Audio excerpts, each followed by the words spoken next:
Hi friends, this is నందు యాదవ్. ఈరోజు మనం రథయాత్రకి అయితే చివరి రోజుకి చేరుకున్నాం. ఈరోజు సునాబిస అంటారు ఒడిస్సాలో.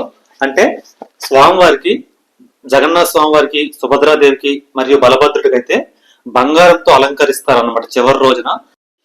ఈ సునాబిస చూడటానికి ఇప్పటికే చాలా మంది అయితే పూరి వచ్చారు.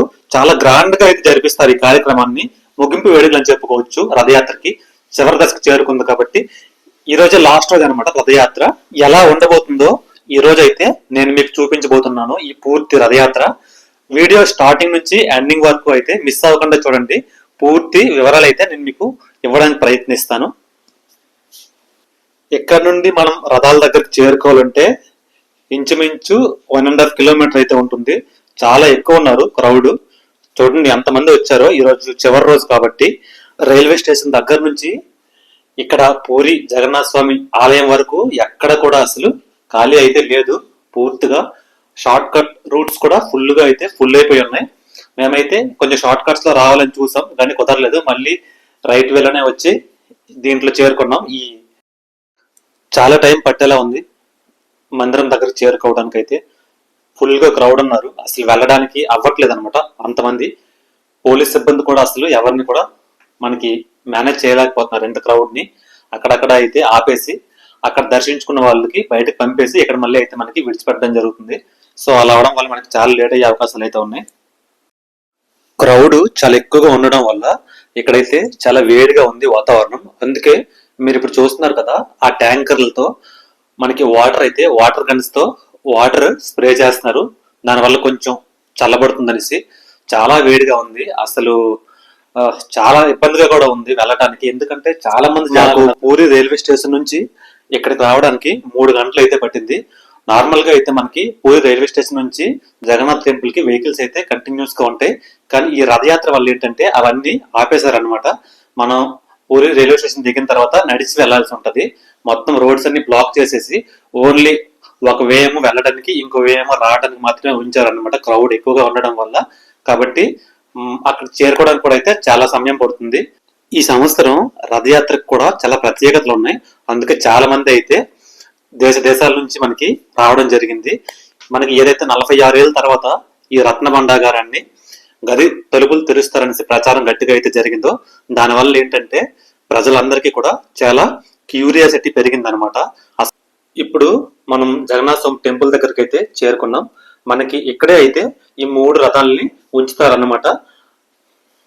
మొదట ఆ ఎల్లో రథం కనిపిస్తుంది కదా, అది జగన్నాథ స్వామి వారు అంటారు. దాంట్లో ఆ పక్కనే సుభద్రాదేవి. ఆ చివరి రథం ఏదైతే ఉందో అది మనకి బలరాముడు అయితే దాంట్లో ఉంటారు. ఈ రోజు ఈ 3 మూర్తులకి అయితే బంగారాన్ని అలంకరించి సునాబిస కార్యక్రమంగా అయితే మనకి ఈ ఒడిస్సాలో జరుపుకుంటారు అనమాట. చివరి రోజు కాబట్టి చాలా ప్రత్యేకత అనమాట ఈ సునాబిస కార్యక్రమానికి. ఈ రథయాత్రలో ఇంకో ప్రత్యేకత ఏంటంటే మనకి సాధారణంగా మన ఇండియాలోని ఏ దేవుడికి సంబంధించిన ఉత్సవాలు జరిగినా, ఊరేగింపులు జరిగినా వాటి కోసం సపరేట్ గా ఉత్సవ విగ్రహాలు ఉంటాయి. కానీ పూరిలో మనకి ఆలయ గర్భగుడిలో ఏవైతే మూర్తులు ఉంటాయో సాక్షాత్తు అవే విగ్రహాలను తీసుకొచ్చి రథాలపై కూర్చోబెడతారు అనమాట. దేశంలో ఎక్కడ ఇలా జరగదు ఇంతవరకు.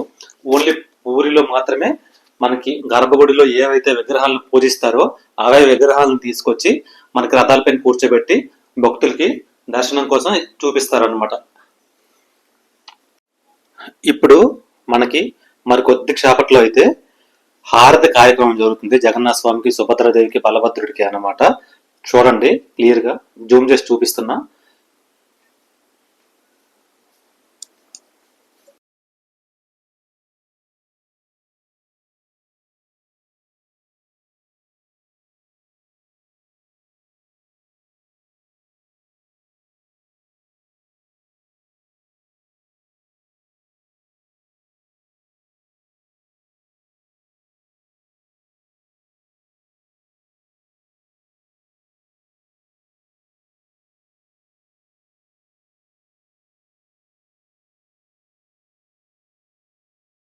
ପ୍ରକାଶ ପାଉଥିବା ରଥଯାତ୍ରା ବିଶେଷଜ୍ଞ ବା ଶ୍ରୀମନ୍ଦିର ପ୍ରତିଜ୍ଞାଟି ଆପଣମାନେ ଶ୍ରୀମନ୍ଦିର ସୂଚନା କେନ୍ଦ୍ରରୁ ପାଇପାରିବେ।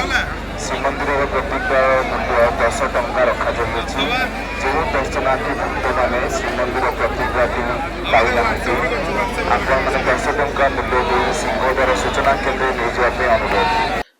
ఇప్పుడు జగన్నాథ స్వామి వారికి భోగం సమర్పించడానికి ఆలయ పూజారి మొత్తం 56 రకాల వంటకాలు అయితే తీసుకొస్తున్నారు. చూడండి, అది రోజు ఇక్కడైతే జగన్నాథ స్వామికి మొత్తం 56 రకాల వంటకాలు అయితే వండిసి పెడతారు. చాలా స్పెషల్ అన్నమాట పూరి భోగ్.